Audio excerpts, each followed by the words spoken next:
এই শোনো না, আমাদের অন্ধবিশ্বাস চ্যানেলটি যারা এখনো সাবস্ক্রাইব করেননি প্লিজ সাবস্ক্রাইব করে দাও।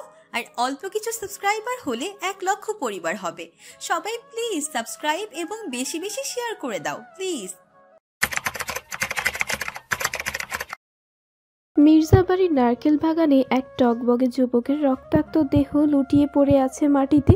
মাটি আর রক্তে মাখামাখি হয়ে চেহারা তার অপরিস্ফুট। গ্রামের লোকজন দূর থেকে সেই নিথর দেহের দিকে নির্নিমেষ চেয়ে আছে। অস্ফুট গুনগুন আওয়াজে নিষ্কৃত হচ্ছে তাদের মধ্যে হতে। কেউ সাহায্যের জন্য এগিয়ে আসছে না এক পাও। কয়েক গজ দূরে বড় একটি ক্যাদারায় বসে পান চিবোচ্ছে মির্জাবাড়ির কর্তা নেওয়াজ মির্জা। মুখে ওনার বিরক্তির ছাপ, ললাটে ভাঁজ পড়েছে বেশ কয়েকটা।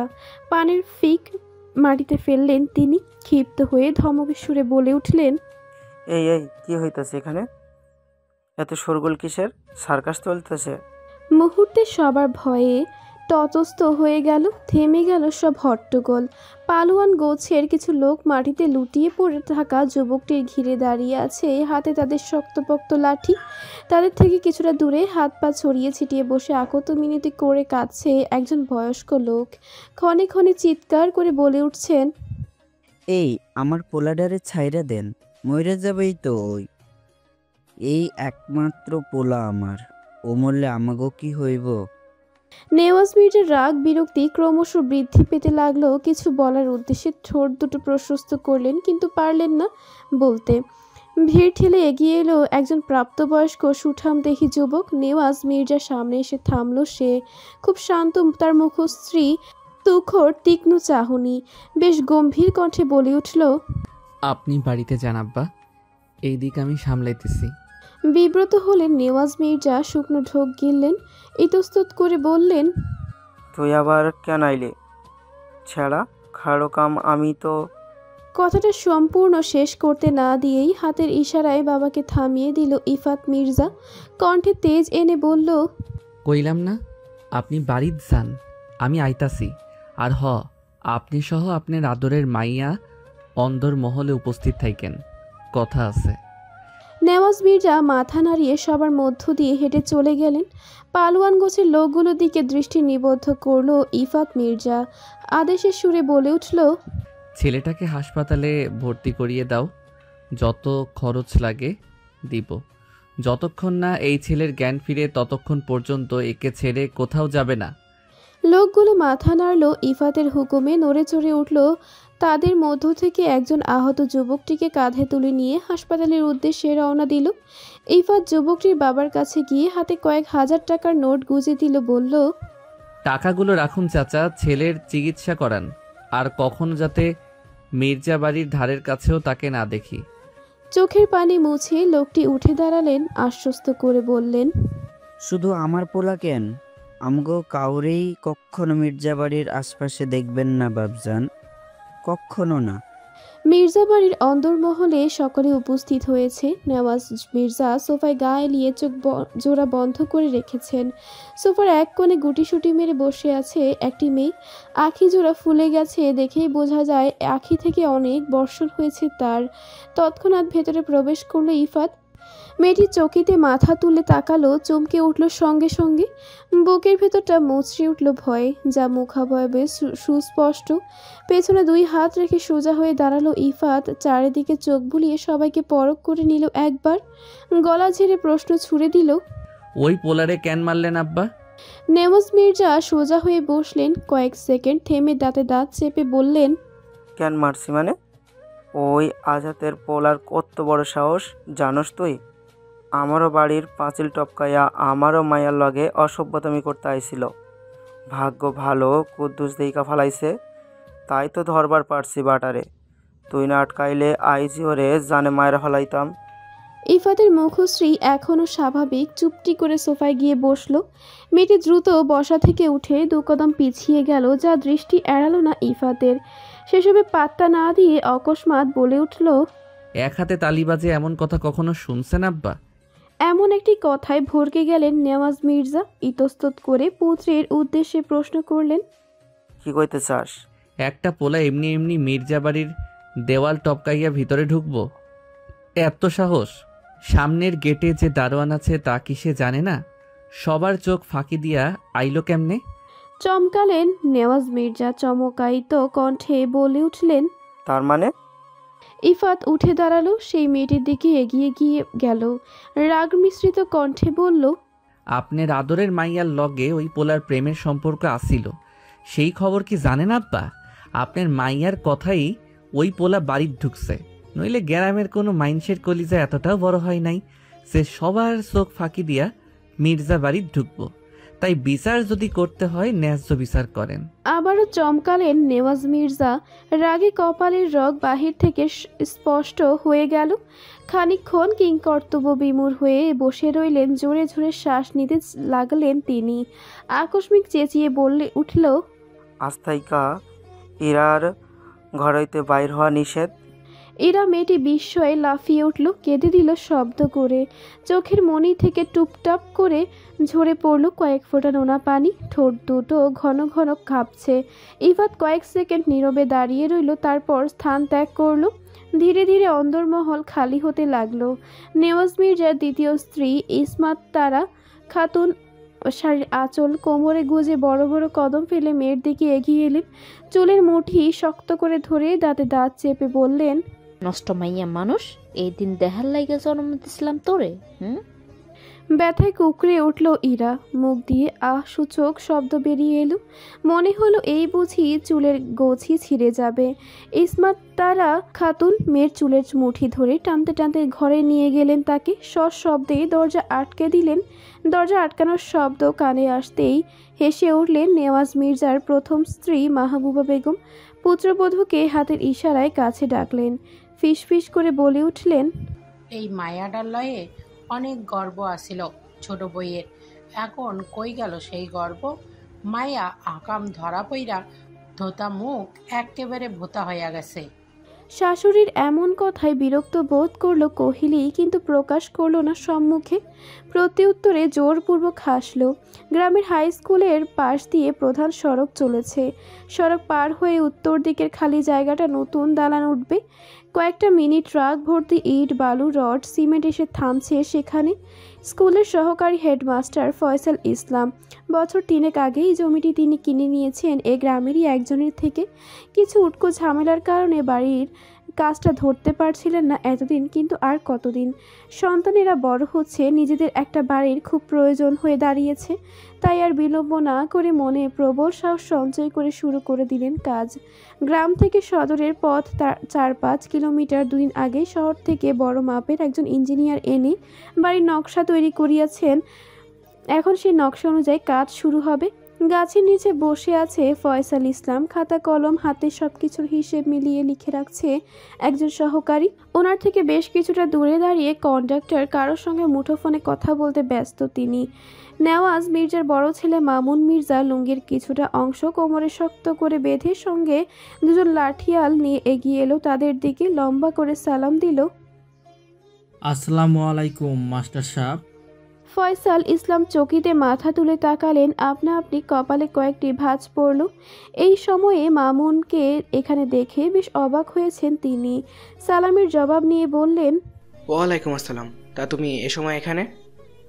মামুন দাঁত বের করে হাসল। রহস্যময় হাসি রয়ে শুয়ে বলল, আব্বা নিষেধ থাকার পরেও আপনি বাড়ির কাম ধরলেন মাস্টার। আব্বার কানে খবরটা গেলে কি হইতে পারে সে সম্পর্কে ধারণা আছে আপনার? ফয়সাল ইসলাম জোরে নিঃশ্বাস ফেলে উত্তর দিলেন, দেখো বাবা, আমি আমার নিজস্ব টাকায় এই জমিটি কিনেছি। জমি দলিল সহ যাবতীয় সকল কাগজপত্রই তো আমার কাছে আছে। তবুও তোমরা আমার এই ছোট্ট জমিটার পিছনে পড়ে আছো কেন বলো তো? আমার জমিতে আমি যখন ইচ্ছে যা খুশি করতে পারি, তাদের সম্পূর্ণ অধিকার আছে আমার। এতে আবার কার অনুমতি নিতে যাব?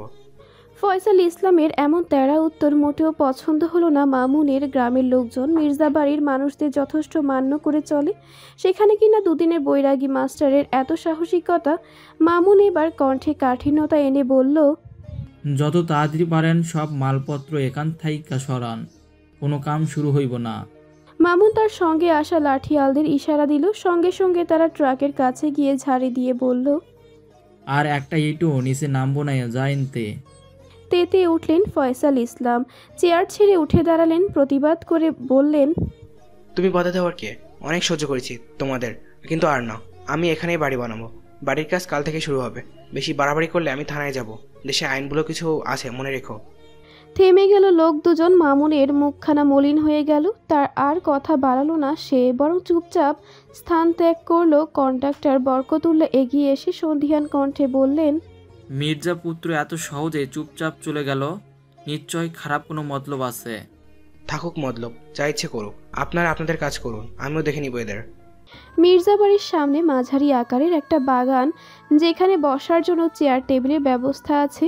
আশেপাশে বিভিন্ন ফুল এবং ফল গাছ। সেখানেই বসে আছে নেওয়াজ মির্জা। ওনার ঠিক সামনে বসে আছে ঘটক চেরাগ আলী। মনের সুখে পান চিবুচ্ছেন তিনি। নেওয়াজ মির্জা গলা খাকারি দিয়ে বললেন, ইরার লাইগা আমার ভালো একটা সম্বন্ধ চাই, যত তাড়াতাড়ি সম্ভব। আমি ওর বিয়া দিতাম তাই। চেরাগ আলী পানের পিক ফেলে লাল রঙা দাঁতগুলো বের করে হাসলেন। বাম হাতের কাঁধে ঝোলানো ব্যাগ থেকে কয়েকটা ছবি বের করলেন। তার থেকে একটা ছবি নেওয়াজ মির্জার দিকে এগিয়ে দিয়ে বললেন, পোলা খুব ভালা, পেশায় ডাক্তার, অনেকদিন ধইরা সংসারী মাইয়া পুষতাছে। আপনি কইলে হ্যাগরে ফোন দিয়া আইতে কই। কিসের ডাক্তার? চেরাগ আলী আবারও হাসলেন। পশুর ডাক্তার। কথাটা কান পর্যন্ত পৌঁছাতেই মেজাজ বিগড়ে গেল নেওয়াজ মির্জার। ভ্রুজোড়া কুচকে ধমকে সুরে বলে উঠল, কি? আমার মায়ারে পরশুর ডাক্তারের লগে বিয়া দিমু?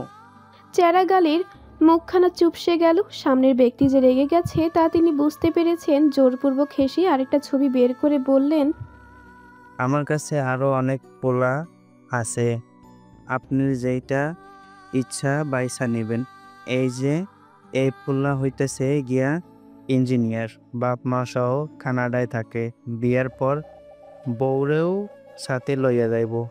এবার যেন স্বস্তি ফিরে পেলেন নেওয়াজ মির্জা। ছবি দেখে ছেলেও পছন্দ হয়েছে ওনার। যদিও মেয়ের থেকে ছেলে বেশ কয়েক বছরের বড়, তবুও তাতে কোনো ভ্রুক্ষেপ নেই। ঘটকের উদ্দেশ্যে বললেন, তাইতে পোলার পরিবারের লোকজনদের সামনাসামনি কথা কই। বিয়াটা যদি ভালোই হইয়া যায় তাহলে তোমারে কিন্তু মোটা অঙ্কের বকশিস দিমু। চেরাগ আলী খুশি হয়ে গেলেন। আরও কিছুক্ষণ নেওয়াজ মির্জার সঙ্গে এই বিষয়ে কথা বললেন।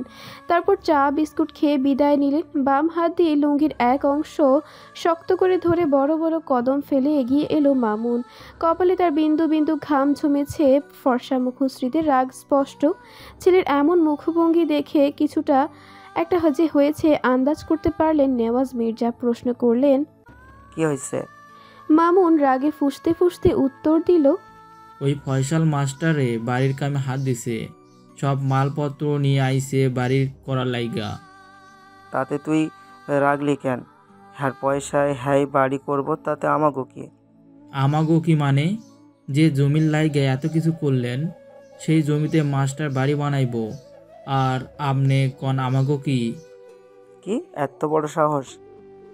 আমি বাধা দিতে যাওয়ায় আমারে পুলিশে ডর দেখাইছে। নেওয়াজ মির্জা চমকালেন। খানিক বাদে মুচকি হাসলেন। রসাত্মক সুরে বললেন, পিপিলি কারা পাখা গজায় মরিবার তরে, যা করতাছে করতে দে, এখন ঝামেলায় জড়ান যাইব না। কেন আব্বা? ইরারে পাত্রপক্ষ দেখতে আইব, যত তাড়াতাড়ি সম্ভব বিয়া দিয়া দেশের বাইরে পাঠাই দিমু ওরে, তাই এখন চুপ থাকতে হইব। মামুন অবাক হলো। জিজ্ঞেস করলো, এত তাড়াতাড়ি? যেই আকাম কুকামে ধরা পড়ছে এমনই কি গড়ে বসাইয়া রাখমু? কালকার সব আয়োজন কর। পিতার আদেশ অমান্য করার দুঃসাহস মামুনের নেই। তার চুপচাপ রুমে চলে গেল সেখান থেকে। শরীরে অজস্র আঘাতের দাগ। মেঝেতে হাঁটু মুড়ে বসে আছে ইরা। চোখ থেকে গড়িয়ে পড়ছে পানি। ব্যথায় সারা শরীর অসাড় হয়ে আসছে। দরজা আটকে বেতের লাঠি দিয়ে ইচ্ছে মতো মেয়েকে পিটিয়েছেন ইসমাত তারা খাতুন। সেই দাগই ফর্সা হাতে পায়ে গাড়ে স্পষ্ট ফুটে উঠছে। দাগগুলোতে জমাট বেঁধেছে রক্ত। দরজা বাহির থেকে আটকানো। হঠাৎ করে দরজা খোলার শব্দে ভয় পেয়ে গেল ইরা। নিজেকে যথাসাধ্য গুটিয়ে নেওয়ার চেষ্টায় ব্যস্ত সে। ঘরের আলো জ্বলে উঠল। চোখ জোড়া খিচ মেরে বন্ধ করে নিল ইরা। কয়েক সেকেন্ড পর পিট পিট করে তাকালো সামনে। মাহবুবা বেগম খাবার হাতে দাঁড়িয়ে আছেন। ইরাকে তাকাতে দেখেই বিছানার উপর খাবারের ট্রে রেখে মেঝেতে বসে পড়লেন। ভালো করে তারা সারা দেহে চোখ বুলিয়ে মুখখানা কুঁচকে নিলেন। কর্কশ কণ্ঠে বললেন, কোনো ভালো মানুষ এমন কইরা একটা মায়ারে মারে? এমন একটা কাম কেমনে করতে পারলো ছোট বউ? নিজের পেটের মাইয়ার গায়ে হাত তুললো কেমনে? ভুল না হয় একটা কইরাই ফেলাইছে, ভালা কইরা বোঝাইলেই তো হইতো। আহ্লাদ পেয়ে ইরার কান্নার বেগ বৃদ্ধি পেল। এবার সে নীরব কান্নার আওয়াজ পাওয়া যাচ্ছে। মাহবুবা বেগম মনে মনে বেজায় খুশি হলেন। কাছে গেলেন ইরার, পরম মমতায় মাথায় হাত বুলিয়ে দিলেন। তারপর খাবারের প্লেট নিজের হাতে নিয়ে ভাত মাখিয়ে এক লোকমা ইরার মুখের সামনে ধরে বললেন, সম্পর্কে আমি তোমার সৎমা হইতে পারি, হয়তো মাঝে মধ্যে অনেক বকাবকিও করি, তাই বইলা পাশান না, পেটে ধরি নাই তো কি হইছে? তোর মায়ের থাইকা কোনো অংশে কম ভালোবাসি না তোরে। মাহবুবা বেগমের মমতাময় কণ্ঠ হতে নিষ্কৃত কথাটা শুনে ওনাকে জাপটে ধরল ইরা।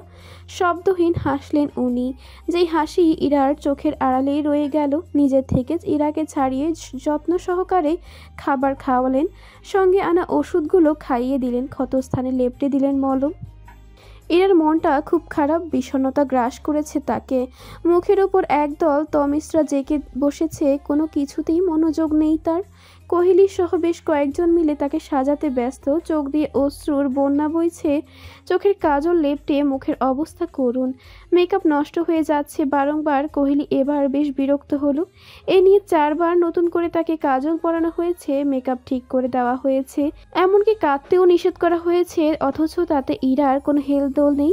কোহলি সোজা হয়ে দাঁড়ালো, রাগান্বিত কণ্ঠে বলে উঠল, এবার কিন্তু বাড়াবাড়ি হয়ে যাচ্ছে ইরা।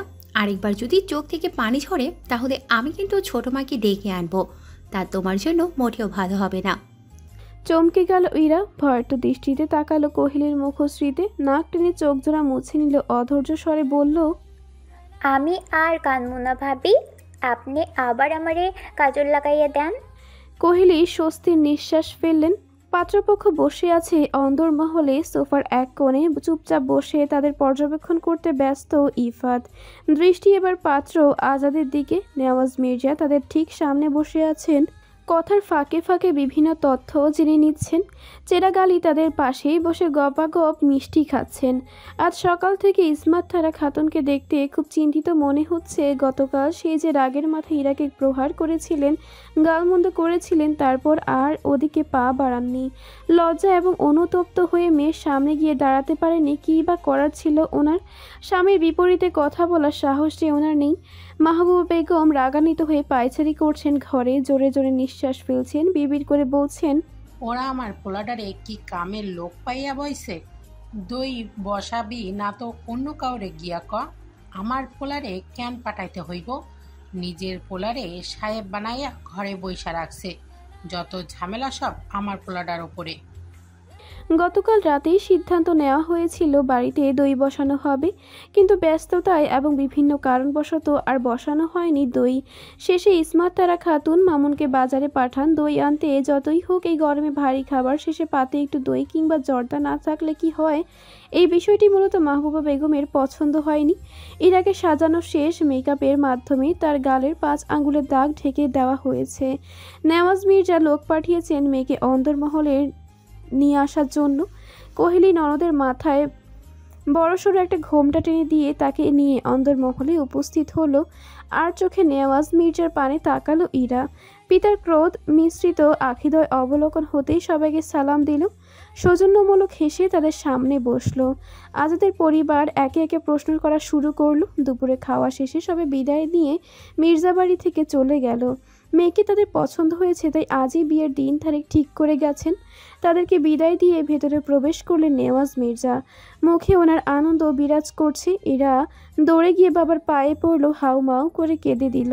কান্না জড়িত কণ্ঠে আকত মিনতি করে বলল, আব্বা গো, ও আব্বা, এমনটা কইরেন না আমার লগে। এই বিয়া যে আমি করতে পারবো না আব্বা। মনের বিরুদ্ধে গিয়া বিয়া করলে সেই বিয়া কি বৈধ হয় আব্বা? বিরক্ত হলেন নেওয়াজ মির্জা, চোখ মুখ কুঁচকে নিলেন, বললেন, বৈধ অবৈধ আবার কি আছে? ফকিন বলার লগে ওই আকাম কুকাম করছস, তাতে কি তোরে ঘরে রাখা যাইব? সরে এনতে। কান্নার বেগ বেড়ে গেল, সাথে বাড়ল অভ্যন্তরের কম্পন। এগিয়ে এলো ইফাত পিতার উদ্দেশ্যে বলল, সবই মানলাম আব্বা, কিন্তু পোলা তো ইরার থাইকা বয়সে অনেক বড়, এই বিয়া কি যায়? যাইব না কেন? তোর মা আমার থাইকা 11 বছরের ছোট, তাই বইলা কি আমরা সংসার করতেছি না? কিন্তু ছেলেকে হাতের ইশারায় থামিয়ে দিলেন তিনি। গম্ভীর কণ্ঠে বললেন, কেউর কোনো কথা আমি শুনুম না। এই বিয়া হইব, এইটাই শেষ কথা। কথাটা শেষ করে চলে গেলে নিজ কক্ষে। ইরা দৃষ্টি এবার ভাইয়ের দিকে কান্নাজড়িত কণ্ঠে বলে উঠল, মেজো ভাই, এই বিয়ে আমি করবো না। ফোঁস করে একটা নিঃশ্বাস ছাড়ল ইফাত।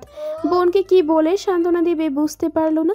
আজ এমন একটি অন্যায় কাজ যদি সে না করতো তাহলে এমন একটি পরিস্থিতিতেও পড়তে হতো না তাকে।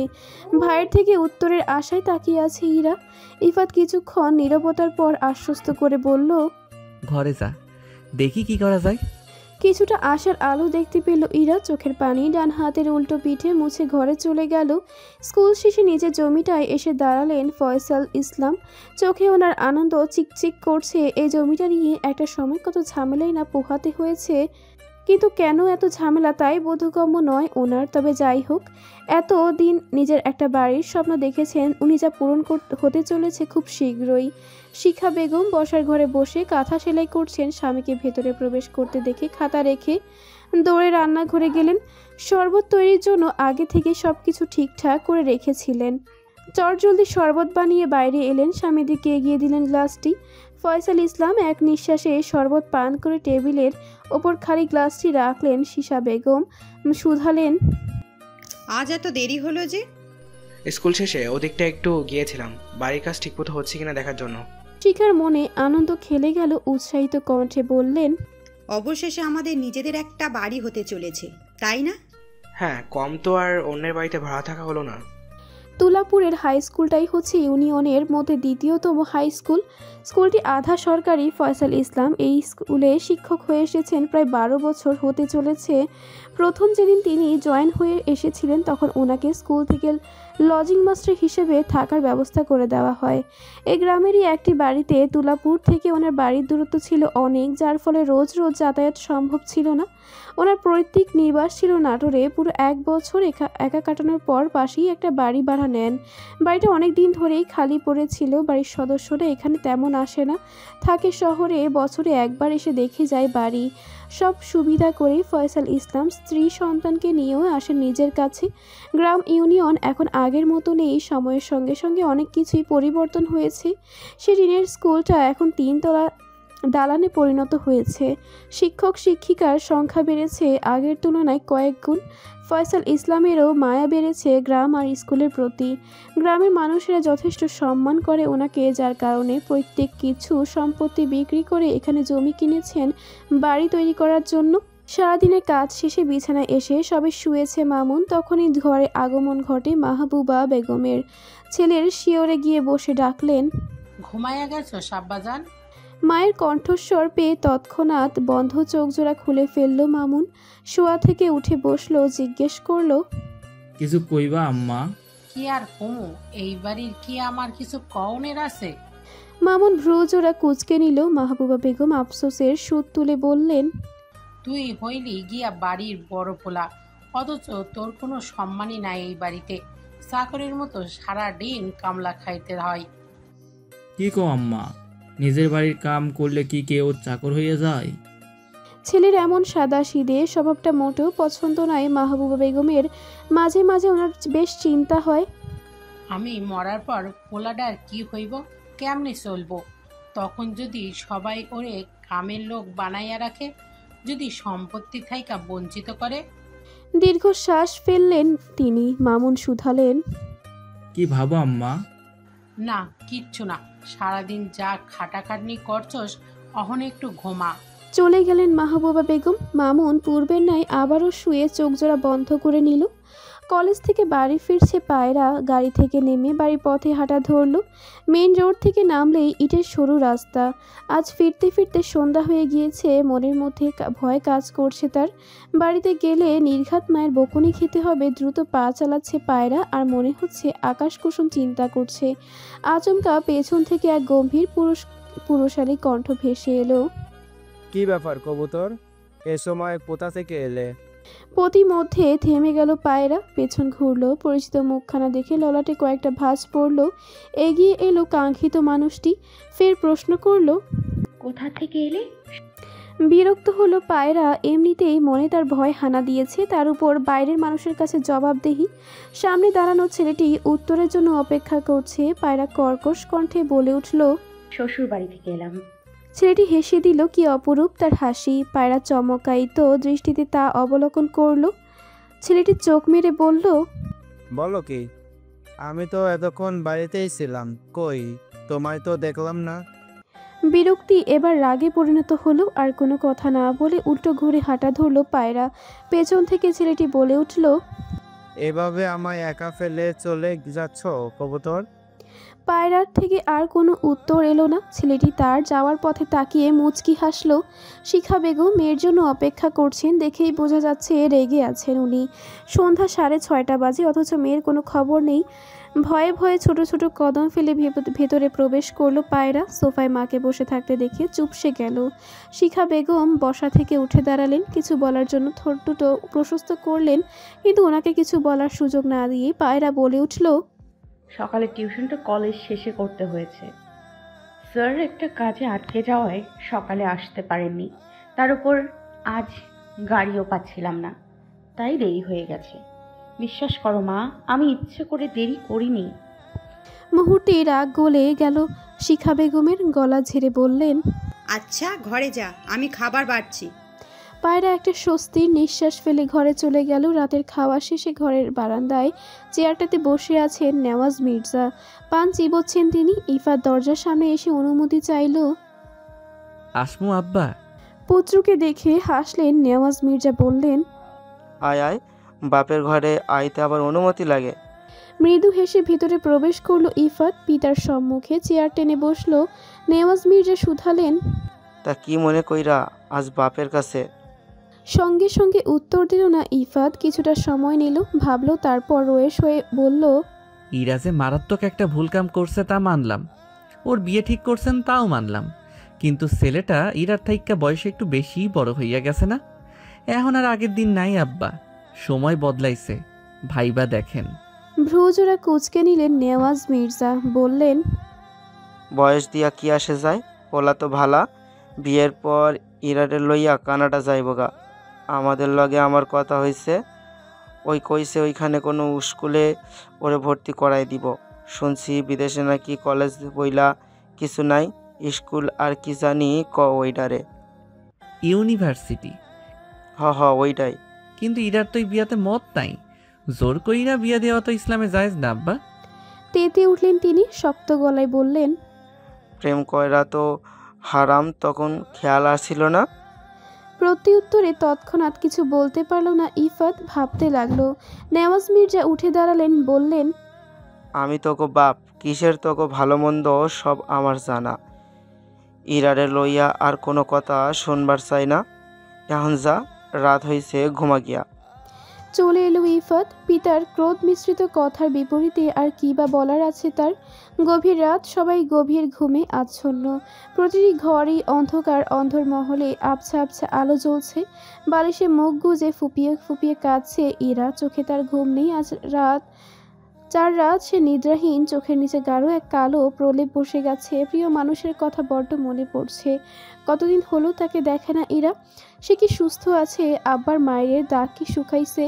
কথাগুলো মনে মনে আওড়ালো। ক্রন্দনরত অবস্থায় চোখ বুজে তার মুখখানা কল্পনা করতে লাগলো। যথাসম্ভব নিজেকে শান্ত করার চেষ্টা করলো। দরজা খুলে কেউ ভিতরে প্রবেশ করলো। বালিশের থেকে মুখ সরিয়ে দরজার দিকে তাকালো ইরা। একটি ছায়ামূর্তি দেখা যাচ্ছে। চোখ মুছে উঠে বসলো। ছায়ামূর্তি এগিয়ে আসছে তার দিকে। ইরা ভয়ার্থক কণ্ঠে প্রশ্ন করলো, কে ওইখানে?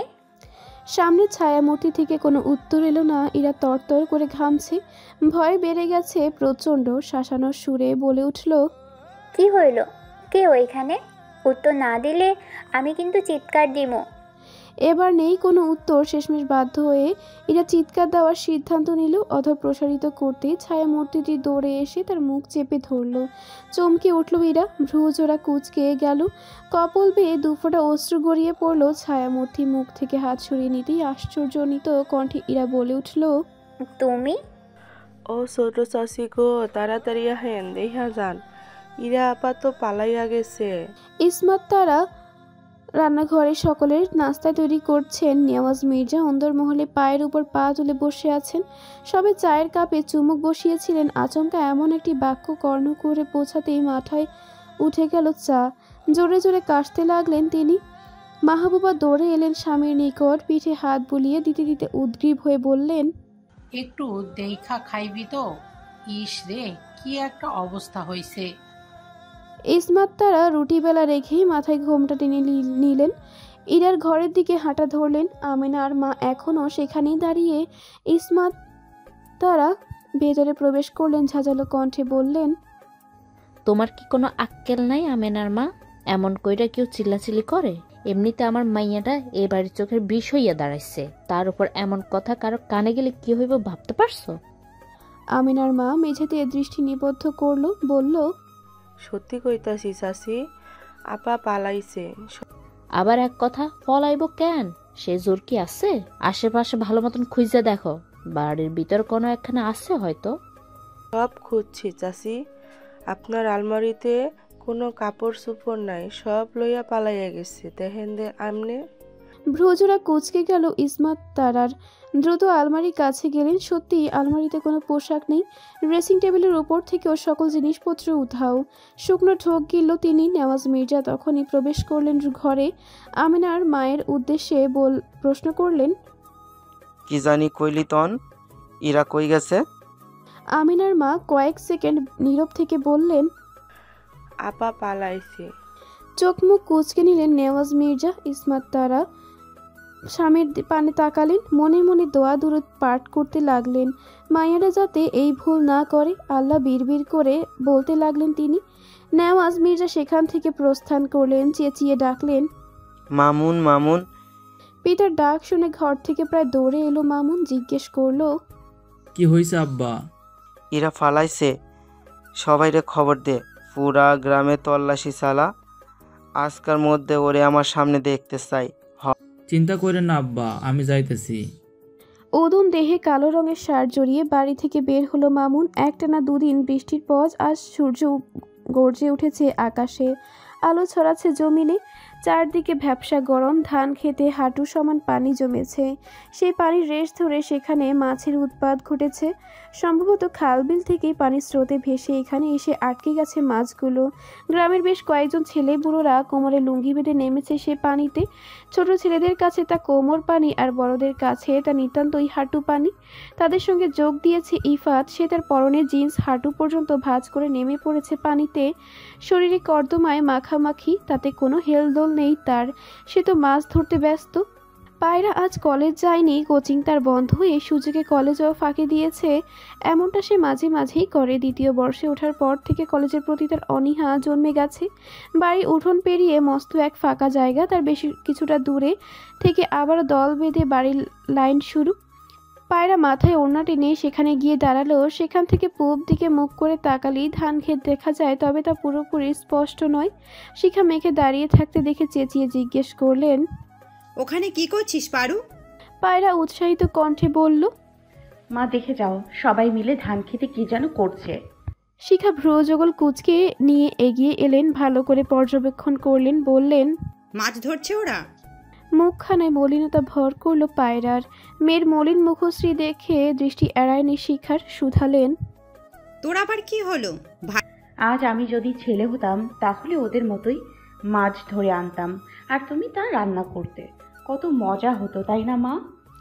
মৃদু হাসলেন শিখা। মেয়ের মাথায় হাত রেখে বললেন, ভাগ্যিস ছেলে হোসনি, নাহলে ঘরের কাজে আমায় সাহায্য করতো কে? সারাদিন তো একটু জিরাতেই পারতাম না। মুহূর্তে মন ভালো হয়ে গেল পায়রার। স্থান ত্যাগ করলো। ছোট বোন পিয়াসা পড়া টেবিলে বসে অঙ্ক কষছে। পায়রা তার কাছে গিয়ে দাঁড়ালো, জিজ্ঞেস করলো, হোমওয়ার্ক করছিস? আপা। বেলা 9টা। বাজার থেকে ফিরছেন ফয়সাল ইসলাম। রাস্তার ধারে ধানের জমি। সবাইকে মাছ ধরতে দেখে একটু থামলেন। দেখতে লাগলেন তাদের কাণ্ড কারখানা। কুদ্দুস কোত্থেকে যেন দৌড়ে এলো। উপর থেকে ইফাতের উদ্দেশ্যে বলল, ইফাত বাবা, আপনের সাপ বাড়িতে যাইব কইছে। টনক নড়ল। ইফাতের বিলম্ব না করে উঠে এলো পানি থেকে মাঝারি আকারের পাতিল ভর্তি হরেক রকমের মিশালি মাছ। উল্টো দিকে ফিরতেই ঠোঁটের কোণে হাসি ফুটে উঠল। এগিয়ে এলো ফয়সাল ইসলামের কাছে। ম্লান হেসে ওনার উদ্দেশ্যে বলল, আসসালামু আলাইকুম স্যার, কেমন আছেন? ভ্রু কুঁচকে তাকালেন তিনি। খুঁটিয়ে খুঁটিয়ে কিছুক্ষণ পর্যবেক্ষণ করে নিলেন, চশমাটা ঠিক করে বললেন, ওয়ালাইকুম আসসালাম। তুমি মির্জা বাড়ির ছেলে না? ঠোঁট জোড়া প্রসারিত করলো ইফাত। উত্তরে বলল, হ্যাঁ, তবে আরও একটা পরিচয় আছে কিন্তু স্যার। স্কুলে থাকতে আমি আপনার ছাত্র ছিলাম। সে কথা মনে আছে আমার। তা লেখাপড়া কত দূর এগিয়েছে নাকি ছেড়ে দিয়েছ? একই গ্রামে থাকি অথচ আমাদের দেখা সাক্ষাৎই নেই। গ্র্যাজুয়েশন শেষ করেছি, লেখাপড়ার জন্য এতদিন রাজশাহী ছিলাম তাই দেখতে পাননি। ও, তা ভালো কাজ করেছ। কিছুক্ষণ কথা বলার পর কুদ্দুস আবারও তাড়া দিল। ইফাত তার হাতের পাতিলটা এগিয়ে দিল ফয়সাল ইসলামের দিকে। কপট চমকালেন তিনি। ইফাত স্বভাব সুলভ মৃদু হেসে বলল, শখের বশে মাছগুলো ধরেছি, বাড়িতে নিয়ে গেলে বকা খেতে হবে। তো আমাকে দিচ্ছ না কেন? কারণ আপনি আমার শিক্ষক এবং পিতা সমতুল্য, তাই দিচ্ছি। নিন স্যার। কিন্তু দোয়া করবেন আমার জন্য। ফয়সাল ইসলাম বাড়ির পথে হাঁটা ধরলেন। মির্জা বাড়ির গেট পার হয়ে ভেতরে প্রবেশ করতে বাগানে পিতার দেখা পেল ইফাত। পিতার সম্মুখে গিয়ে দাঁড়ালো, প্রশ্ন করল, ডাকছিলেন আব্বা? বাড়িতে এত বড় একটা ঘটনা ঘটে গেছে অথচ তোর কোনো হেলদোল নাই। কইছিলি এতক্ষণ? শরীরে মাটি লাগছে কেমনে? এসব সারেন, কি ঘটনা ঘটলো তা বলেন। নেওয়াজ মির্জার মেজাজ বিগড়ে গেল। চাপা স্বরে বললেন, ইরা পালাইছে। পিতার কথাটা কর্ণপাত হতেই চমকায় ইফাত। চমকায়িত দৃষ্টি ফেলে কিছুক্ষণ চেয়ে রয়, শানিত কণ্ঠে বলে উঠে, কি? এবার যা, বইন্ডারে গিয়া খুঁজা লিয়ে আয়। ভাই কই? ও গেছে খুঁজতে। ইফাত আর বিলম্ব করলো না, বড় বড় কদম ফেলে ঘরে চলে গেল পরিষ্কার হতে। বাবাকে দেখে দৌড়ে এলো পায়রা। ঠোঁটের কার্নিশে হাসি খেলা করছে তার। উৎফুল্ল দৃষ্টিতে বাবার হাতে তাকাতেই ললাটে ভাঁজ পড়ল। শুধালো, পাতিলের ভেতরে মাছ কেন বাবা? মেয়ের কথায় শিখাও তাকালেন স্বামীর হাতের দিকে। ফয়সাল ইসলাম কিছু বলার আগেই তিনিও জিজ্ঞেস করলেন, সত্যিই তো, তোমার হাতে পাতিল কেন? বাজারে কি ব্যাগের অভাব পড়েছে? পাতিলে পাতিলে মাছ বিক্রি করা শুরু করলে কবে থেকে?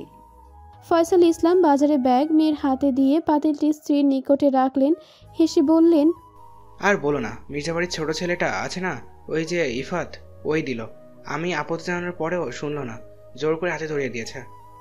কদিন আগেই না তোমায় হুমকি ধমকি দিয়ে গেল, তাহলে হঠাৎ করে বদলে গেল কিভাবে? যে হুমকি দিয়েছিল সে হচ্ছে বড় ছেলে মামুন মির্জা। তবে এই ছেলেটা তার ব্যতিক্রম। গুরুজন সম্পর্কে জ্ঞান আছে, আচার ব্যবহার মার্জিত। মাঝে মাঝে আমি এইভাবে অবাক হই, অমন বংশে এত ভালো একটা ছেলে জন্মালো কিভাবে।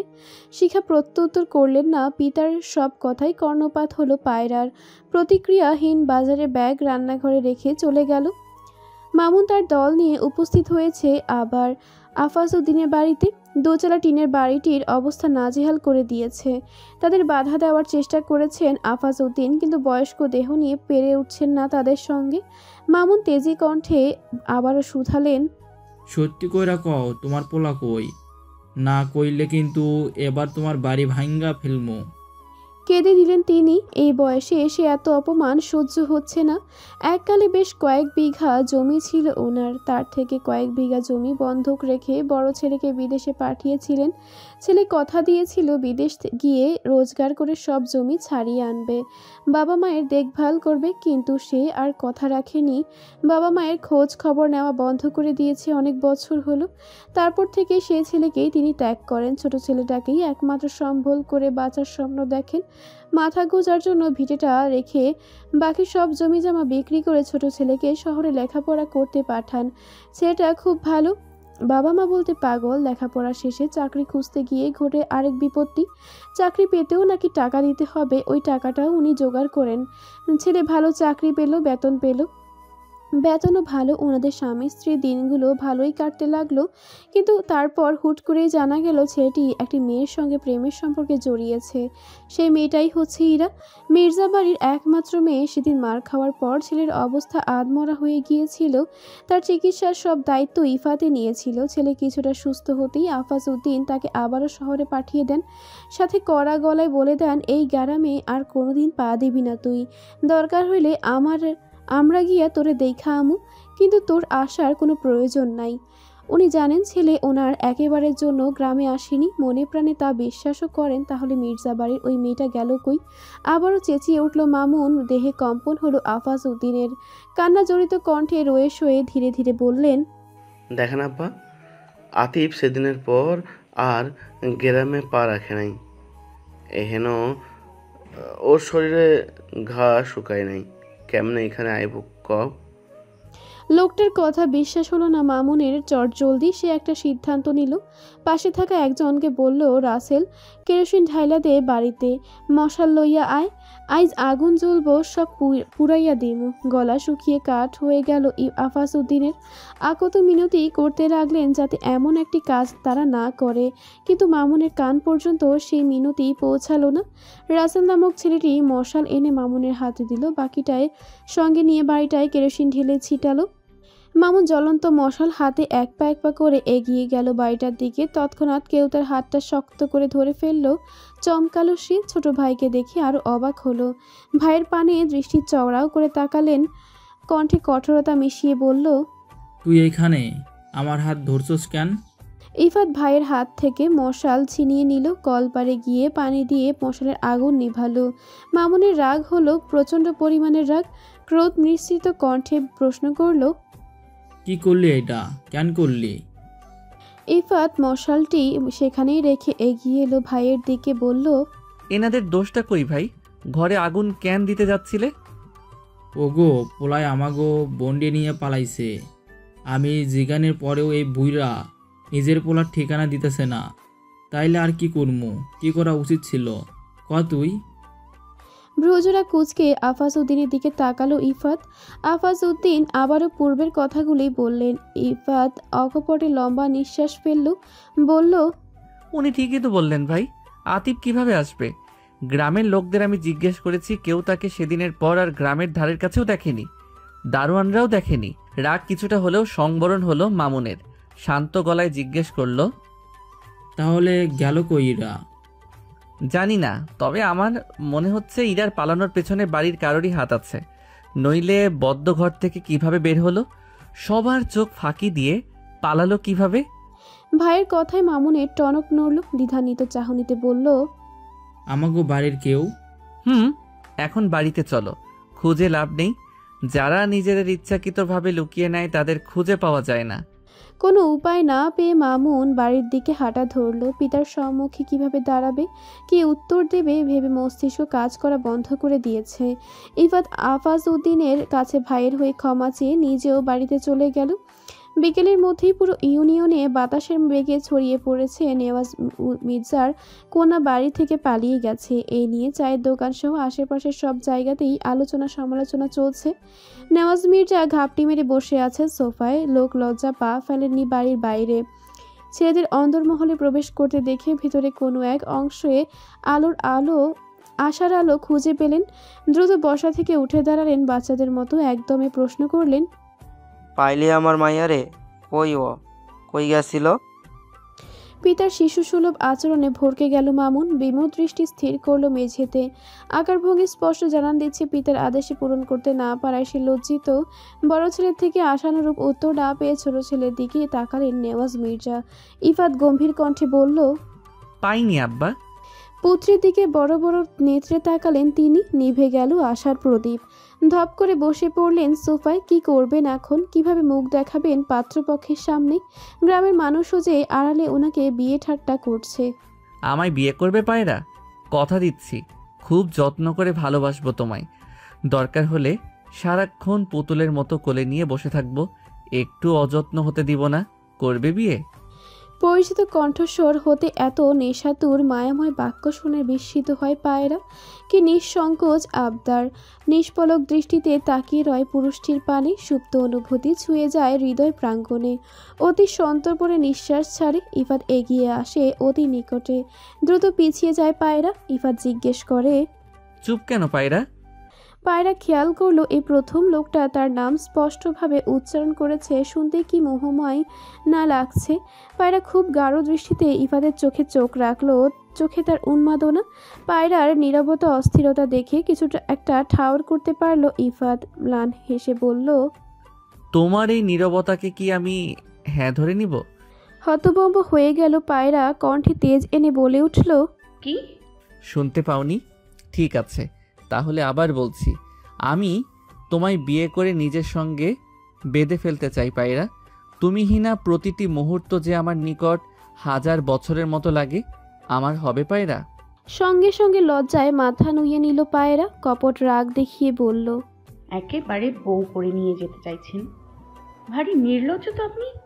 বিয়ের প্রস্তাব দেওয়া কি লজ্জাজনক কাজ? আমি তোমার প্রেমিক হতে চেয়েছিলাম, কিন্তু রাজি হলে না তুমি। তাহলে স্বামী হওয়ার সুযোগ দাও, ভালোবেসে আগলে রাখবো, আদরে ভরিয়ে দিব। কথাটা কর্ণগোচর হতেই পায়রার মনে হলো তার কান দিয়ে ধোঁয়া বের হবে। দেহে তরঙ্গ খেলে গেল। আবারও কিছুক্ষণ নীরব রইল। যাওয়ার জন্য পা বাড়ালো। তার আগে কম্পিত কণ্ঠে বলে গেল, বিয়ে করতে ইচ্ছে করলে বাবার কাছে প্রস্তাব পাঠান। বাবা রাজি হলে আমার কোনো আপত্তি নেই। কথাটা বলেই কলেজের উদ্দেশ্যে চলে গেল পায়রা। ইফাতের অধরে কি সুন্দর অমায়িক হাসি। পায়রার মনসম্মতিতে তার ভেতরটা অস্থিরতায় ছেয়ে গেছে। মির্জা বাড়ির রান্নাঘরে আজ মোহভোজনের ব্যবস্থা চলছে। দুপুরে চেয়ারম্যান সহ তার পরিবার আসবেন। বছরে 2-3 বার পরিবার নিয়ে গ্রামে আসেন চেয়ারম্যান। সর্বপ্রথম মির্জা বাড়িতে প্রবেশ করেন, তারপর যান নিজ বাড়িতে। বাকি সময়গুলো একা আসেন। ইউনিয়নের মেইন অফিসটায় গিয়ে বসেন। এরা চলে গেছে, সপ্তাহ পেরিয়েছে। মুখে চুলকানি মাখিয়ে মেয়ের চলে যাওয়াটা এখনো ভুলেনি নেওয়াজ মির্জা। সকল ক্রোধ ভেতরের কোথাও বাক্সবন্দি করে রেখেছেন। 2 সতীনের মধ্যে আজ কোনো চোখ রাগানি নেই। মিলেমিশে রান্নার কাজ শেষ করলো তারা। টেবিলে সাজানো হলো হরেক রকমের ফল ফলাদি দিয়ে। বেশ কয়েক পদের তরকারি, মিষ্টান্ন। চেয়ারম্যান পরিবার সহ উপস্থিত হলো। তাদের বেশ সম্মান দিয়ে আপ্যায়ন করা হলো। চেয়ারম্যানের স্ত্রী হেলেনা চলে গেলেন ইসমাতারা খাতুনের কাছে। দুজনের মধ্যে ভালো একটা সখ্যতা আছে। এই সখ্যতা মোটেও পছন্দ করেন না মাহবুবা বেগম। চেয়ারম্যান তোফাইল আহমেদ অন্দরমহলে বসে আছেন। ওনার ঠিক সামনে বসা নেওয়াজ মির্জা। ঠোঁটে কৃত্রিম হাসি। তোফাইল ভ্রু কুঁচকে বললেন, শুনলাম ইরামা নাকি ফালাইয়া গেছে। নেওয়াজ মির্জার কৃত্রিম হাসি মিলিয়ে গেল। লজ্জায় চোখ দুটো নামিয়ে নিলেন। তোফাইল খাপছাড়া আচরণে বললেন, আমরা সামনে লজ্জা কিসে? আমরা তো একলয়েরই মাঝি। নেওয়াজ মির্জা নিজেকে স্বাভাবিক করে বললেন, সপ্তাহখানেক হইছে পালাইছে। অনেক খুঁজছি কিন্তু পাই নাই। তুমি কইলে আমি লোক পাঠাইয়া দেখতে পারি। আমার 2 পোলা শহর সব লোকেরাই তো খুঁজলো, কিন্তু পাইল না। এখন দেখো তুমি পাও কি না। চিন্তা কইরো না, বিকালে লোক পাঠাইতেছি। তাদের কথা থেমে গেল। এক হাত ঘোমটা টেনে উপস্থিত হলো আমিনার মা। হাতে শরবত, মুখে হাসি ফুটিয়ে তাদের মাঝখানে টেবিলের শরবতের গ্লাসগুলো রাখলো। বলল, চাচি শরবত পাঠাইছে। আচ্ছা তুই এখন যা। চাপা স্বরে কথাটা বললেন নেওয়াজ মির্জা। আমিনার মা স্থান ত্যাগ করলো। নীরবতা ভেঙে আবারও তাদের মধ্যকার কথাবার্তা শুরু করলো। কাজ শেষ করে ঘরে গিয়ে চুপটি করে বসে আছেন মাহবুবা বেগম। হেলেনার সঙ্গে ইসমাতারা খাতুনও এলেন ওনার ঘরে। তবে নিজ ইচ্ছায় নয়, বরং বাধ্য হয়ে প্রশ্ন করলেন, হেলেনা, আপনি এখানে একা বসে আছেন কেন আপা? মাহবুবা বেগম জোরপূর্বক হাসলেন। নরম কণ্ঠে জবাব দিলেন, এতক্ষণ রান্নাঘরে আসছিলাম, তাই গরম লাগতেছিল, বইলা ঘরে আইসা একটু বসলাম। ও, মধ্যাহ্ন ভোজের সময় হয়ে গেল। সবাই এসে জড়ো হলো খাবার টেবিলে। মির্জা বাড়িতে ভোজনের জন্য আলাদা একটি ঘর বরাদ্দ। সেই ঘরের মাঝখানে বিশাল এক টেবিল। তোফাইল চেয়ারম্যানের 2 জন সন্তান, বড়টা ছেলে ছোটটা মেয়ে। 2 জন ওনার দুপাশে বসলো। ইফাত মামুনের ঠিক পাশে বসা। নিজের বাড়ি অথচ আজ ভেতরে তার জড়তা কাজ করছে। গলা দিয়ে নামছে না খাবার। কপালে জমেছে বিন্দু বিন্দু ঘাম তার ঠিক সোজা বসে আছে তোফায়েল কন্যা সৌমি, যার দৃষ্টি ইফাতের দিকে, ঠোঁটে তার অমায়িক হাসি। এক লোকমা করে খাবার গিলছে আর ইফাতের দিকে কেমন এক দৃষ্টিতে তাকাচ্ছে, যা ইফাতের দৃষ্টি এড়ায়নি। মূলত এই কারণেই তার এত জড়তা। খেতে খেতে ছেলের দিকে খেয়াল করলেন নেওয়াজ মির্জা। প্রথম স্ত্রীর উদ্দেশ্যে বললেন, ইফতারের পাতে ওই কাতলা মাছের ফেটিটা তুইলা দাও। স্বামীর আদেশে মাহবুবা বেগম মাছের বাটি হাতে এগিয়ে গেলেন। সঙ্গে সঙ্গে ইফাত হাত ধুয়ে উঠে গেল। জোরপূর্বক হেসে বলল, আমার খাওয়া শেষ আব্বা, আমি ঘরে গেলাম। আর বিলম্ব না করে কোনো দিক না তাকিয়ে সোজা ঘরে চলে গেল ইফাত। সমীর হাস্যোজ্জ্বল মুখখানার মলিনতা এসে ভর করল। দুপুরে ভোজন শেষে কিছুক্ষণ বিশ্রাম নিয়ে নিজের বাগান বাড়িটায় পরিবার সহ চলে গেলেন চেয়ারম্যান। বাহিরে প্রবল বেগে বাতাস বইছে, রোদের মধ্যে ঠান্ডা বাতাস, নতুন ঘূর্ণিঝড় আসার সংকেত। গেটের সামনে ছোট সিঁড়িটায় বসে আছেন ফয়সাল ইসলাম, মুখে চিন্তার ছাপ। শিখা স্বামীর পাশে এসে বসলেন। বুঝলেন স্বামী কিছু নিয়ে চিন্তিত, কিন্তু প্রশ্ন করলেন না তিনি। স্ত্রীর উপস্থিতি টের পেলেন ফয়সাল ইসলাম। কয়েক মুহূর্ত নীরব থেকে আফসোসের সুরে তুলে বললেন, এই ইউনিয়নটা বেশ একটা উন্নত হতে পারলো না। যা মনে হচ্ছে ওরা আর উন্নত হতেও দিবে না। মানুষের কি মরার ভয় নেই? কিভাবে পারে অন্যের ঘাড় ভেঙে খেতে? বড়সড় কিছু একটা যে হয়েছে বুঝতে পারলেন শিখা। শুধালেন, কি হয়েছে আবার? সিটি কর্পোরেশন থেকে লোক এসেছিল। তারা এই ইউনিয়নটাকেও সিটির আন্ডারে নিতে চাইছে, কিন্তু চেয়ারম্যান মেম্বাররা তাতে বাধা দিতে থাকে। শুনলাম অনেক আগে থেকেই নাকি এসব বিষয়ে কথাবার্তা চলছিল, কিন্তু ওরা গ্রামের মানুষদের ভুলভাল বুঝিয়ে আটকে রেখেছে কাজটা। আচ্ছা তুমি বলো, এই ইউনিয়নটা যদি সিটি কর্পোরেশনের মধ্যে চলে যায় তাহলে কত সুযোগ সুবিধা বাড়বে? শহরে যাওয়ার ভাঙা রাস্তাটা ঠিক হবে, লেখাপড়া মানে একটু উন্নত হবে। আবারও বললেন, অথচ তারা তা কিছুভাবে হতে দিবে না। সিটি কর্পোরেশনে চলে গেলে তো তাদের কাল ব্যবসা বন্ধ হয়ে যাবে চুরি চামারি। কি আর করবো বলো, গ্রামের মানুষ তো আর বোকান নয়, সবাই সব কিছু বোঝে, কিন্তু না বোঝার মান করে থাকে। আচ্ছা এখানে জমি কেনা কি আমার ভুল হয়েছে? এখন আবার বাড়ির কাজ শুরু করলাম, এই কাজটাও কি ঠিক হচ্ছে না? আফসোস করছো? তা তো করছি। এমন একটা পরিবেশে দুই মেয়ে নিয়ে থাকা ঝুঁকিপূর্ণ হয়ে দাঁড়িয়েছে। আশেপাশের মানুষগুলো খুব খারাপ। কম চেষ্টা তো আর করিনি, কিন্তু কিছুতেই বদলি হতে পারলাম না। শিখা বেগম নিশ্চুপ। স্বামী ভুল বলেননি কিছুই। রোজ রোজ মেয়ের জন্য বিয়ের সম্বন্ধ আসে। ফয়সাল ইসলাম সরাসরি জানিয়ে দিয়েছেন এখন তিনি মেয়ের বিয়ে দিবেন না। এই কারণেই আশেপাশের অনেকের সঙ্গে কিছুটা মনোমালিন্য দেখা দিয়েছে। লোকজনেরও নজর ভালো না সমাজের সামনে। তারা ভালো মানুষের মুখোশ পরে থাকে। জানালার ধারে পড়ার টেবিল, পায়রা গালে হাত দিয়ে বসে আছে সেখানে। মুখখানায় তার মলিনতা ভর করেছে। হিসাব বিজ্ঞান বই এবং খাতা সামনে খোলা, ক্যালকুলেটর স্কেল এলোমেলো করে রাখা। বিড়বিড় করে বলল, এই কার্যপত্রে এতগুলো ঘর হয় কেন? কি আবিষ্কার করেছে এগুলো? তার মাথায় নির্ঘাত কোনো সমস্যা ছিল, নইলে কি আর এসব উদ্ভট অঙ্ক আবিষ্কার করে? এই ঘর টানতে টানতেই হয়তো একদিন আমি বুড়ো হয়ে যাব, দাঁত সব পড়ে যাবে। বুড়ি হতে না চাইলে আমায় বিয়ে করে নাও কবুতর, ভালোবাসা দিয়ে সারা জীবন যুবতী করে রাখবো। অন্তরাত্মা কেঁপে উঠল পায়রার। ভীতু নয়নে জানালার পানে তাকালো, চমকে গেল। সঙ্গে সঙ্গে হাস্যোজ্জ্বল মুখে জানালার গ্রিল ধরে দাঁড়িয়ে আছে ইফাত। ভুল কিছু দেখছে না তো সে। চোখ দুটো দুই হাতের তর্জনী আঙুল দিয়ে ঘষে তারপর আবার সম্মুখে তাকালো পায়রা। না, সে ভুল দেখছে না। ইফাত ক্ষীণ দৃষ্টিতে তাকালো, ম্লান হেসে বলল, আমায় দেখা হয়েছে কবুতর?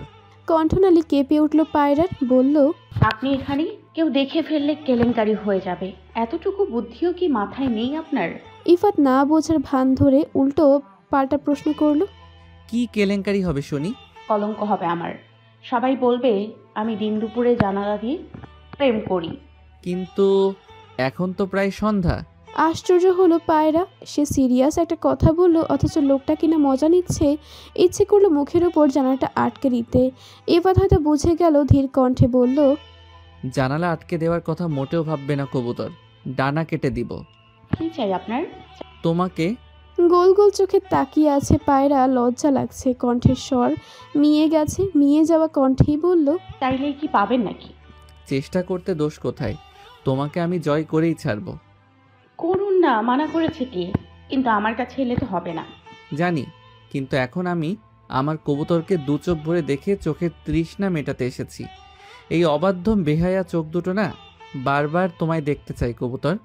কি করি বলো তো? ডাক্তার দেখান, আপনার দৃষ্টিশক্তি ভালো না।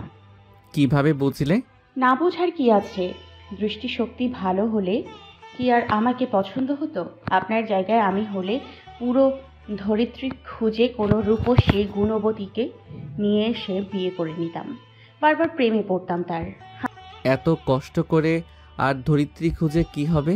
তাকে তো আমি আমার দৃষ্টির ত্রিসীমানায় পেয়ে গেলাম। এখন শুধু তোমায় বিয়ে করাটাই বাকি। আমি তো রূপসী নই। আমার চোখে তুমি রূপসী। রূপসী না হলে কি আর আমার মনে জায়গা করে নিতে পারতে? পাশের ঘর থেকে শিখা বেগমের কণ্ঠস্বর ভেসে এলো, কার সঙ্গে কথা বলছিস পায়রা? আবারও আত্মা কেঁপে উঠল পায়রার। ভয়ের তো দৃষ্টি ফেলে তাকালো ইফাতের দিকে, মলিন মুখে বলল, হয়েছে দেখা, এবার ফিরে যান, না হলে আজ মায়ের হাত থেকে কেউ আমায় বাঁচাতে পারবে না। মুচকি হাসলো ইফাত, বলল, তোমাকে দেখার তৃষ্ণা যে আমার কখনোই মিটবে না কবুতর। আসি তাহলে। জানালার টেবিলে ভেতরে হাত ঢুকিয়ে কয়েকটা চকলেট টেবিলের পাশটায় রাখলো ইফাত। যাওয়ার জন্য পা বাড়ালো, যেতে যেতে বলল, এগুলো আমার শালিকে দিও, চাইলে তুমিও দুটো খেতে পারো, কিছু মনে করব না আমি। শব্দহীন হাসলো পায়রা। চকলেটগুলো টেবিলের ড্রয়ারে বন্দি করে নিল। ইফাত নামক সুদর্শন পুরুষটির সঙ্গে পায়রা দেখা হয়েছিল এক বৃষ্টি স্নাত দিনে। তখন সদ্য কলেজে জীবন পা রেখেছে পায়রা। কলেজ ছুটি হতেই প্রবল ধারায় বৃষ্টি নামে শহরে।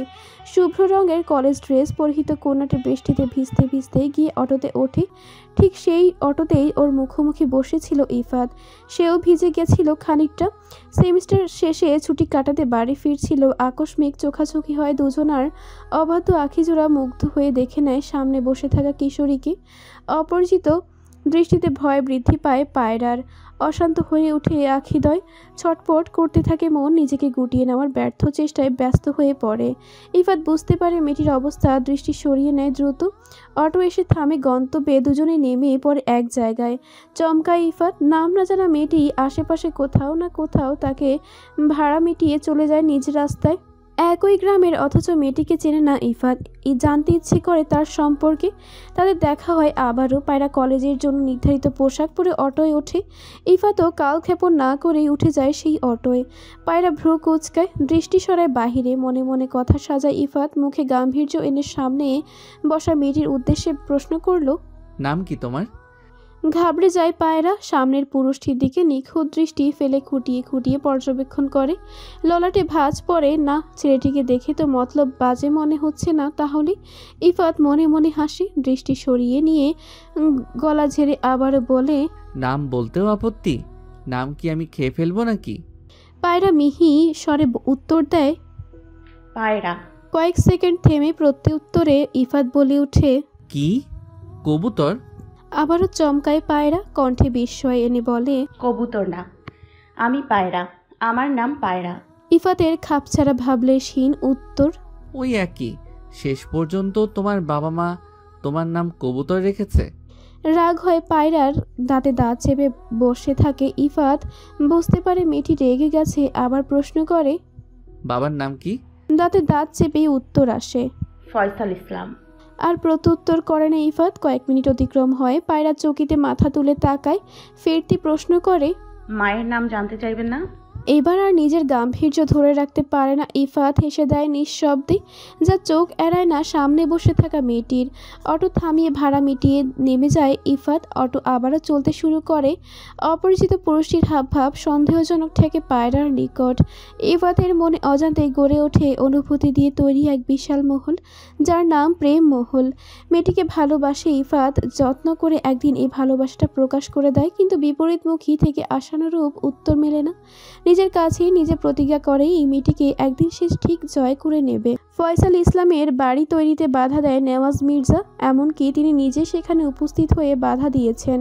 কথাটা কর্ণগোচর হতেই স্কুল থেকে ছুটি নিয়ে বাড়ি বেরিয়ে পড়েন ফয়সাল ইসলাম। জমিতে উপস্থিত হতেই রাগের পরিমাণ তরতর করে বৃদ্ধি পায়। এতক্ষণ যেন ওনার জন্যই অপেক্ষা করছিলেন নেওয়াজ মির্জা। ওনার পাশেই কুদ্দুস দাঁড়িয়ে, দূরে ওনার পোষা লাঠিয়াল, যাদের ছাড়া তিনি কিংবা মামুন কেউই চলতে পারে না। গ্রামের অনেকেরই ক্ষোভ জমে আছে বাপ ছেলের উপর। যদি একা পেয়ে আক্রমণ করে, এসব ভেবেই ঝুঁকি নিতে চান না তিনি। ফয়সাল ইসলাম এগিয়ে এসে তেজি কণ্ঠে প্রশ্ন করেন, বাড়ি কাজ থামিয়েছেন কেন? নেওয়াজ মির্জা হেসে বললেন, মাস্টারের মাথা গরম, কেউ একটা চেয়ার আয়না দে, একটু বইসা মাথা ঠান্ডা করুক। জোরে জোরে নিঃশ্বাস ফেলে রাগ দমানোর ব্যর্থ চেষ্টা করেন ফয়সাল ইসলাম। একজন একটি চেয়ার এগিয়ে দিল ওনাকে বসার জন্য, কিন্তু বসলেন না তিনি। গর্জে উঠে বললেন, আমার কথার উত্তর দিন। নেওয়াজ মির্জার মাথাটাও গরম হলো, কিন্তু প্রকাশ করলেন না। বললেন, তা তো আপনারে জাননেই, এই জমিটার উপর আমার অনেক বছর ধইরা নজর। জমির যে প্রথম মালিক আছিল সিরাজ, ওরে অনেকবার কইছিলাম আমার কাছে যাতে জমিটা বেচে। জমির যত দাম তাই থাইকাও বেশি টাকা দিমু, কিন্তু ও আমার চোখ ফাঁকি দিয়ে আপনার কাছে বেচা দিছে। এসব ঘটনা সম্পর্কে তখন আমি অবগত ছিলাম না, আপনাকে অনেকবার বলছি সে কথা। তাইলে দিয়া দেন জমি। এই জমিতে আমি দোকান দিমু, ব্যবসা শুরু করবো। টাকা দিয়ে জমি কিনেছে, কেনার সময় 1 টাকাও কম নেওয়া হয়নি, এখন বললেই জমি দিয়ে দেব? মাগের মূলক নাকি? নেওয়াজ মির্জা আশেপাশে তাকালেন। ইতোমধ্যে অনেকে জড়ো হয়েছে সেখানে। উনি হাসি মুখে বললেন, মাগনা দিবেন কেন? আমি তো কিনতেই চাইছিলাম। আপনি শুরুতে কেনার কথা বলেননি, শুধু বলেছেন যাতে আমি জমির উপর থেকে সব অধিকার ছেড়ে দেই। তারপর যখন প্রতিবাদ করলাম আপনি রাজি হলেন টাকা দিয়ে কিনে নেওয়ার জন্য, তাও আবার 2 লাখ টাকা। 2 লাখে জমি পাওয়া যায়? 3 বছর আগেই জমি কিনেছি, এর থেকেও 4 গুণ বেশি টাকা দিয়ে। এখন তো আবার জমির দামও বেড়েছে। মান সম্মান ক্ষুণ্ণ হতে যাচ্ছে বুঝতে পারলেন নেওয়াজ মির্জা। কুদ্দুসকে ইশারা দিতেই কুদ্দুস সবাইকে সেখান থেকে তাড়িয়ে দিল। বলেন, মামুনরে নাকি পুলিশের ডর দেখাইতেছেন? ভয় দেখাবো কেন? আমার কাজে বাধা দিতে এসেছিল, তাই সাবধান করেছি। ফয়সাল ইসলামের সামনে যে ওনার কোনো কথাই খাটবে না বুঝে গেলেন নেওয়াজ মির্জা। উঠে দাঁড়ালেন, শাসানোর সুরে বললেন, সব কাম বন্ধ, যা করার কইরা নেন, যেইখানে ইচ্ছা যান। কুদ্দুস জমিতে পাহাড় বসা, যাতে কেউ কাম হাত দিবার না পারে। যত্ন কইরা সব সরঞ্জাম দোকানে পাঠাইয়া দে, মাস্টারের টাকা আবার খায়া ফেলাস না। কুদ্দুস উপরের পাটি দাঁতগুলো বের করে হাসল। নেওয়াজ মির্জা স্থান ত্যাগ করলেন। ফয়সাল ইসলাম রাগে ফুঁসে উঠলেন। স্কুলে আর গেলেন না, চলে গেলেন বাড়িতে। গালে হাত দিয়ে রাস্তার ধারে আরিফকে নিয়ে বসে আছে ইফাত। আরিফ বারবার এদিক ওদিক তাকাচ্ছে আর বলে উঠছে, ভাবি কই, আসে না কেন? তুই যেখানে আমিও সেখানে, তাহলে জানবো কিভাবে? ছটফট করছে আরিফ, একবার উঠছে আরেকবার বসছে। ইফাত বিরক্ত হয়ে প্রশ্ন করলো, সমস্যা কি? পেছনে ব্যথা করছে? আসলে অনেকক্ষণ বসে আছি তো। যা সামনে থেকে। চুপসে গেল আরিফ, শান্ত হয়ে বসলো। বলল, না থাকি। বললাম না যেতে? তখন তো ছিলাম, আর একটু থাকলে কি সমস্যা? ভাবি আসুক। যাবি নাকি পাছায় লাথি মারবো? কাজের বেলায় কাজী, আর কাজ ফুরালেই পাজি। ঠিকই তো, আমারে কৃষ্ণচূড়া গাছে উঠাইলি ফুল পারলি, আর এখন পাছায় লাথি মারবি বলছিস? আর কখনো যদি তোর সাথে আসি তাহলে আমার নামও আরিফ না। এই কথা তুই তোর জীবন অনেকবার বলেছিস, অথচ তোর নাম আজ পর্যন্ত বদলালই না। ভ্যাবাচাকা খেয়ে গেল আরিফ। ইবাদ মুখ বাঁকিয়ে বলল, স্কুল লাইফে পরীক্ষার হলে রিস্ক নিয়ে তোকে খাতা দেখাতাম, আমার দৌলতে ম্যাট্রিক পাশ করে এসেছিস, এখন কিনা সামান্য ফুল পেড়ে দেওয়ায় খোটা দিচ্ছিস। দমে গেল আরিফ, আর কথা বাড়ালো না, চুপচাপ চলে যায় সেখান থেকে। মিনিট 10 অপেক্ষার পর কাঙ্ক্ষিত মানুষটির দেখা পায় ইফাত। চুপচাপ বসে থাকে রাস্তার ধারে বানানো বাঁশের মাছার উপর। পায়রার বুক কাঁপে, লজ্জায় গালে লাল আভা ফোটে। নত দৃষ্টিতে কম্পিত হৃদয়ে দ্রুত পার হতে চায় পুরুষটিকে, কিন্তু পারে না। শীতল কণ্ঠ থেকে বেরিয়ে আসে, পায়রা। পথিমধ্যে থেমে যায় পায়রার পা দুখানা, কাঁপতে থাকে হাঁটু। উচ্চারণে কি সম্মোহনী শক্তি! এই পুরুষটির কণ্ঠস্বর থেকে নিজের নামের উচ্চারণ শুনলে চমকায় পায়রা। লজ্জায় সে গ্রাস করে নেয় তাকে, কিন্তু কেন এমন হয় উত্তর মেলে না। পায়রার নড়চড় না দেখে ইফাত বসা থেকে উঠে এগিয়ে যায় সম্মুখে। লাল রঙের কৃষ্ণচূড়া এগিয়ে দেয় তার দিকে। পায়রা চমকায়, চমকিত নয়নে শুধায়, কৃষ্ণচূড়া? তোমার তো খুব প্রিয়। ঠোঁটের কার্নিশে হাসি খেলা করে, হাত বাড়িয়ে ফুলগুলো হাতে নেয় পায়রা। ইফাতও খুশি হয় প্রেয়সীর হাসিতে, তৃপ্তি পায় মনে মনে। পায়রা ফুলগুলোর দিকে দৃষ্টি নিবদ্ধ করে বলে উঠল, ফুল আমার খুব প্রিয়। যে উপহার হিসেবে ফুল দেয় তার নামও ফুলের মতোই পবিত্র। ভেতরে প্রশান্তি ছেয়ে গেল ইফাতের। বলল, মন পবিত্র না হলে কি আর এত সুন্দর একটা ফুলকে ভালোবাসতে পারতাম? ইফাতের কথাটা না বুঝে আহমকের মতো এক পলকে তাকিয়ে দাঁড়িয়ে রয় পায়রা। তার দৃষ্টি অনুসরণ করে ইফাত স্লান হেসে উত্তর দেয়, তুমি আমার ফুল, যে ফুলকে চোখের দেখা দেখার জন্য আমি অপেক্ষা করে থাকি। গেলাম আমি। এক মুহূর্ত দেরি করে না চলে যায় পায়রা। ইফাত যাওয়ার পথে তাকিয়ে রয়। যখন তাকে দেখা যায় না, সেও চলে যায় বাড়ির পথে। সন্ধ্যায় বাড়ি থেকে বের হন ফয়সাল ইসলাম। গন্তব্য থানা। রাস্তায় গিয়ে কয়েক মিনিট অপেক্ষা করতেই অটো পেয়ে যান। সঙ্গে সকল কাগজপত্র ছিল। থানায় গিয়ে সব ডকুমেন্ট জমা দিয়ে ডায়েরি লেখান। এই ঝামেলাটা আর নেওয়া যাচ্ছে না। স্কুলের বাকি শিক্ষকরা ওনাকে পুলিশের শরণাপন্ন হওয়ার বুদ্ধি দিয়েছেন। তোফায়েলের চেম্বারে এসে বসে আছেন নেওয়াজ মির্জা। মুখখানায় বিরক্ত মাখা। 2 কাপ ধোয়া ওঠা চা এনে টেবিলে রেখে চলে গেল পিয়ন। তোফায়েল আহমেদ এতক্ষণ সামনে বসে পর্যবেক্ষণ করছিলেন নেওয়াজ মির্জাকে। একটি চায়ের কাপ হাতে তুলে নিয়ে তাতে চুমুক দিলেন তোফায়েল। প্রশ্ন করলেন, কি হয়েছে মির্জা সাহেবের? মুখ এমন বেজার কেন? কিছু না। জমি লইয়া চিন্তা? ভ্রু কুচকে সামনে তাকালেন নেওয়াজ মির্জা। তোফায়েল শব্দ করে হাসলেন। জমির কি অভাব পড়েছে? জমি লাগলে আমারই কইবা। ওই মাস্টারের পিছনে পইরা কি লাভ? নেওয়াজ মির্জা চাপার আগে বললেন, তোমার কি মনে হয় সামান্য একটা জমি লইয়া এমনি পড়ে আছি আমি? তোফায়েলের মুখখানা এবার গম্ভীর হলো। প্রশ্ন করলেন, তার জমির বিশত্ব কি? মেন রাস্তার পাশে জমি, স্কুলের খুব কাছাকাছি। স্কুলের আশেপাশের কোনো লাইব্রেরি নাই। ওই জমিটাই যদি একটা লাইব্রেরি বানাইতে পারি। টাকার কি অভাব পড়েছে? শেষে লাইব্রেরির ব্যবসা করবা? নেওয়াজ মির্জা হাসলেন, যে হাসিতে আছে অনেক রহস্য। তোফায়েল থমকে গেলেন। নেওয়াজ বললেন, নিয়মিত ভালোবাসার গল্প শুনতে এবং পড়তে আমাদের অন্ধবিশ্বাস চ্যানেলটি সাবস্ক্রাইব করে পাশে থাকা বেল আইকনটি ক্লিক করুন। ধন্যবাদ সবাইকে।